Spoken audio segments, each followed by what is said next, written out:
So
he was right.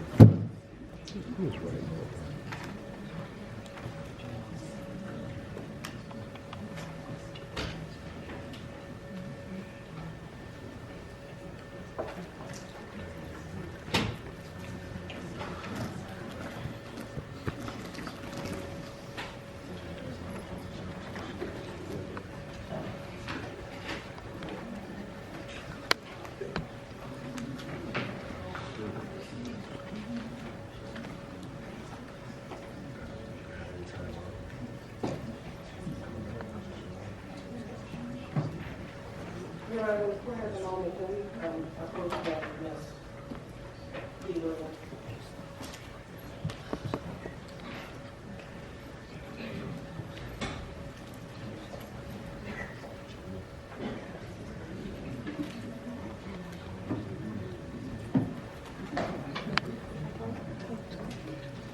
You need 3 minutes, you said?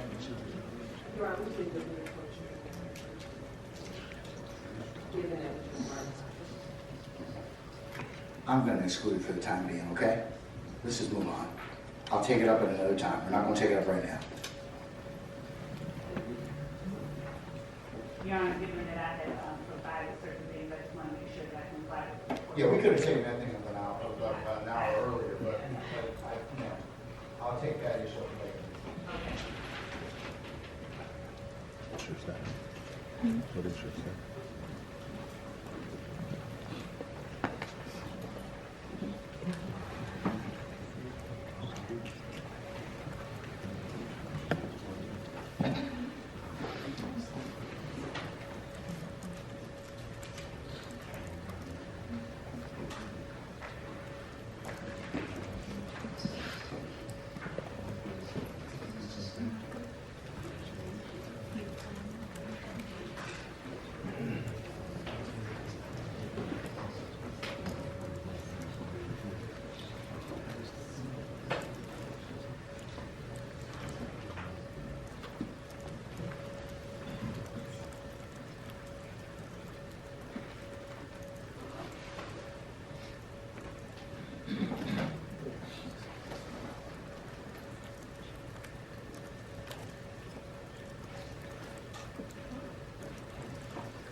All right, if you wish to make your own statements one time, please go ahead. All right.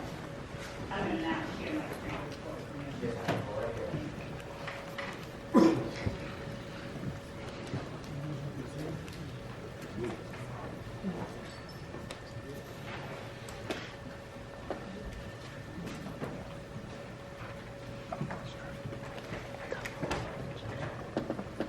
Now, this is the law of the jungle, as old and as true as the sky. And the wolf that shall keep it may prosper, but the wolf that shall break it must die. As the creeper that girdles the tree trunk, the law runneth forward and back.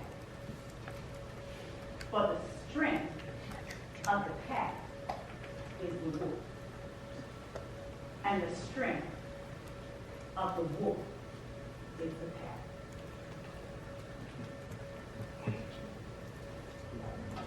Thank you so much, ladies and gentlemen, for being patient. Thank you so much for being honest during this very lengthy process that preceded this point here today, during the voir dire process. I appreciate you all being here, exercising your civic duty, and honoring your obligation to pay close attention to what's going on in this courtroom for the next several, however many years. Some people like to say that opening statements are a roadmap to what the trial will show. Instead, I'm going to give you an overview, a bird's eye view, because you're going to be sitting here with evidence for the next several weeks at least. And you will be able to see what that evidence is. Nothing that I say to you during this part of the trial, nothing any other attorney says to you during this part of the trial is evidence. But I can tell you what I expect the evidence to show. And what I expect the evidence to show in this case is that YSL, the group made up of the defendants sitting before you today, along with other both indicted and unindicted co-conspirators, YSL operated as a pack. The quote that I read to you earlier is from one of my favorite books as a kid, The Jungle Book. In case anybody recognizes it, those were Rudyard Kipling's words and not mine. But they are appropriate for where we are today. For 10 years and counting, the group calling itself Young Slimline dominated the Cleveland Avenue community of Fulton County. They created a crater in the middle of Fulton County, Cleveland Avenue community that sucked in the youth, the innocence, and even the lives of some of its youngest members. Now, the evidence is going to show that this group started out as a group called Rock Crew. And Rock Crew stands for Raised on Cleveland. The evidence is going to show you that Rock Crew, in fact, is a criminal street gang. It's not the kind y'all are used to. If you're more familiar with the national gangs, such as the Bloods and the Crips that operate in LA or in Chicago. But make no mistake about it, Rock Crew is and was a gang. It consisted of 3 or more members with common identifiers, signs, colors, linguistic choices that committed crimes on behalf of and in furtherance of Rock Crew itself. That particular organization aligned itself under an umbrella of a larger, more traditional street gang called Sex, Money, Murder, Blood. They adopted the nomenclature They would do things like replace C's in words with the letter B, because traditionally Crips and Bloods were not aligned with one another. So Cleveland Avenue became Cleveland. Some of you may have indicated during voir dire you've heard or are familiar with the Cleveland Avenue area. Maybe you've even heard of Cleveland Avenue Day. The evidence will show that this is where that comes from. The evidence will also show that sometime in 2012 or thereabouts, an internal rift or divide occurred among the members of Rockford. Now, the defendant, Jeffrey Williams, seated back there yawning right now, he was an original member of Rockford. And the kind of crimes that Rockford did consisted of smashing grab burglary, stealing ATM machines, things of that nature. When Rock Crew split up, YSL, or Young Slime Life, was born. And the defendant, Jeffrey Williams, was its proclaimed leader. Young Slime Life came about and consisted of 3 or more people when it began. 3 or more people who were willing to and who did commit criminal street gang activity, that is crimes, that were intended to further the purposes and advance the directives of YSL itself. Now, there will be no evidence of a written contract or anything like that. You won't see bylaws of YSL. Because this was a group of people associated in fact, who used common identifiers, common names, common colors, common symbols, to communicate with one another and to express themselves to the rest of the world. So YSL, as the evidence will show, they didn't move individually. The members and associates of YSL, they moved like a pack, with the defendant Jeffrey Williams at the table.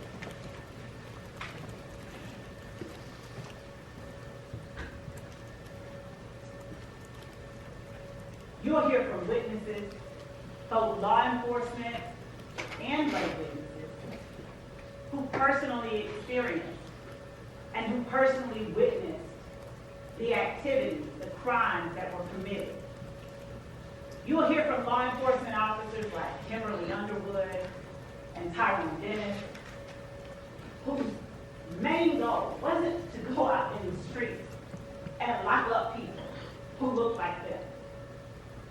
It was actually to touch souls in the streets, to touch young people, and to alert them of the dangers and the drawbacks of becoming a part of and becoming involved in gangs like YSL and Rockford. You'll hear about conversations with educators. You'll hear from members and associates of the gang itself. Now, as to how those members and associates will respond or act once they're actually in court and on the stand, that's something that I am truthfully not able to predict to you fully. But the court has given you instructions on determining and judging the credibility of the witnesses. And I trust that all of you will in fact follow those instructions. The evidence will show that YSL checked all of the boxes for being a criminal street gang. As I stated earlier, they are 3 or more people associated in fact. Their members commit crimes on behalf of the gang. They commit crimes such as armed robbery, hijacking, motor vehicle theft are receiving stolen firearms, so many stolen firearms, possession of a machine gun, and narcotics sales. And last but certainly not least, murder. What you will not hear any evidence of is that the defendants were not involved in a criminal street gang.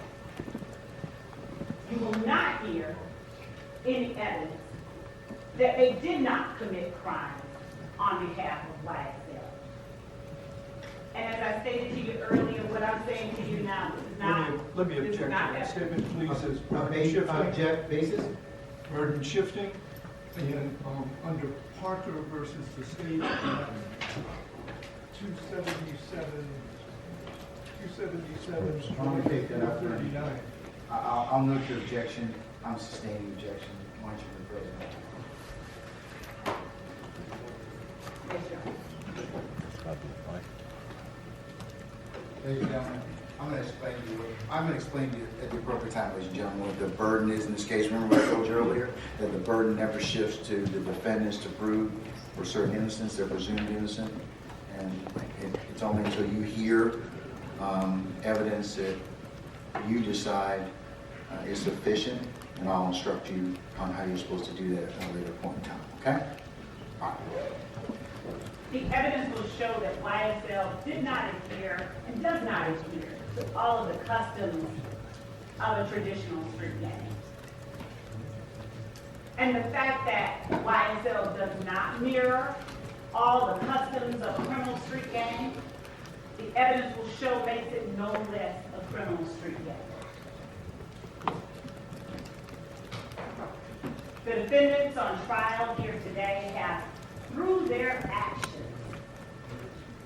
displayed not only their allegiance, their alliance with one another and with the gang itself. Through their actions, they have displayed an unspoken agreement to participate in that gang through a pattern of illegal activity.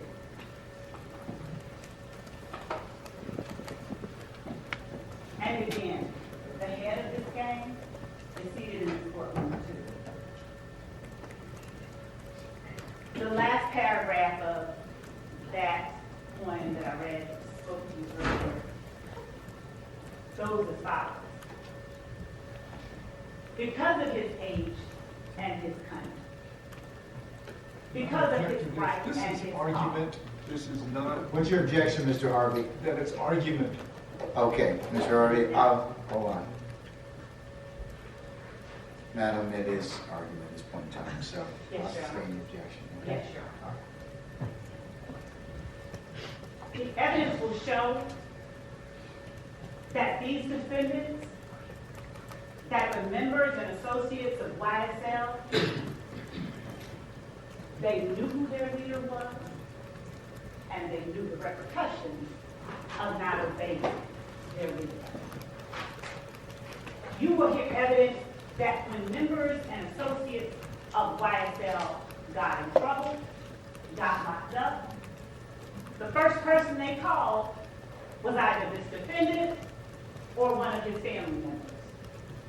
Now, they didn't call him directly because he knew, and they knew, that he needed to have distance between himself and the crimes members and associates of YSL were committing on behalf of the gang. So they would reach out to his sister and have his sister reach out to somebody else and eventually get back to King Slime, as they call him. You will hear evidence that members of YSL committed armed robbery. You'll hear evidence that to slime someone is to do them dirty, and that sometimes members of YSL committed crimes against other family members of their fellow gang members. You'll hear evidence that when one of the associates or members of YSL did something to what Jeffrey Williams had perhaps considered a friend, they were threatened with their very life. tell them to get that stuff back or they will be killed. You will hear evidence that YSL, they had opposition within the city of Atlanta and Fulton County. That there were other gangs that were at various points in time at odds and even at war with YSL. One of those gangs was known as IF gang, IF, Inglewood Family. You will hear experts come in here and tell you more about how the Inglewood family Bloods anyway made its way down to Fulton County. You will also hear evidence about how one of the members, one of the Bloods, of whom YSL considered an opposition group,